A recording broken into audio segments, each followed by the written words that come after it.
bloquons pas tel qu'il fonctionne aujourd'hui, nous allons vers la 6e extinction des espèces. Qui a déjà commencé. Ça fait râler. Regardez les rapports gouvernementaux, regardez les rapports du GIEC, regardez l'ensemble de la communauté scientifique et ce qu'elle nous dit, et la corrélation qu'il y a entre l'économie telle qu'elle fonctionne aujourd'hui et la destruction du vivant et les inégalités sociales. On continue ce système-là, on va dans le mur. Et il n'y a pas d'emploi sur une planète morte, et donc il faut qu'on imagine une autre économie. Et aujourd'hui, continuer cette économie consiste à dire emploi à tout prix, quelles qu'en soient les conséquences derrière, c'est plus un luxe que nous avons malheureusement, et on doit réfléchir effectivement à la transformation de nos systèmes, de la manière dont on aménage nos territoires pour préserver le vivant. C'est une obligation vitale. J'entends bien qu'il y a des gens que la question de l'emploi n'est pas une question simple et qu'elle est nécessaire pour que les personnes puissent vivre. Évidemment, c'est aussi pour ça qu'il faut que réfléchisse au modèle économique, aux entreprises qui s'installent ici. Quand on parle de la logistique et quand on montre que quand on développe une vision justement extensive où finalement les gens vont aller consommer dans des grandes surfaces extérieures et que ça détruit 3 emplois pour en créer un, que quand on développe des entreprises qui font du e-commerce mondialisé et qu'à chaque fois qu'on crée un emploi, on en détruit 2 dans le commerce local.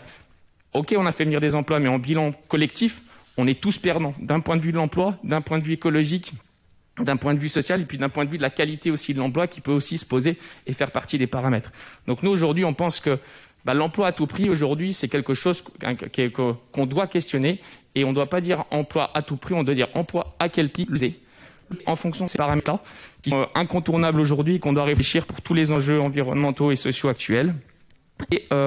Et donc, du coup, réfléchir à quel type d'entreprise, à quel tissu que nous voulons. Et les entreprises qui vont venir sur nos territoires, une économie de petits artisanats, de petits commerces, dont on se plaint que nos communes sont vides, il faut cesser cette logique-là. Malheureusement, on ne voit pas d'autre choix que de cesser cette logique pour garder les espaces qui doivent être aménagés, de telle sorte à les conserver pour des entreprises qui nous semblent pertinentes et intéressantes pour le territoire. D'un point de vue, je l'ai dit, de la souveraineté locale, c'est la question de la préservation des terres, mais c'est la question de ces industries, c'est la question des énergies, c'est la question de la réparabilité. Nous sommes en entreprise, nous sommes pour réfléchir à quelle entreprise, à quelle économie développe, en disant qu'aujourd'hui on est confronté à des choix qui ne sont pas faciles, mais dont on ne peut plus fermer les yeux et se mettre des œillères comme on le faisait il y a 40 ou 50 ans en disant emploi, pas de problème. Non, derrière l'activité économique et la croissance économique que vous appelez de vos voeux et que nous avons pu discuter dans la campagne municipale et que nous rediscuterons à l'avenir, aujourd'hui, malheureusement, la corrélation entre destruction du monde et croissance économique, elle est là, elle est factuelle.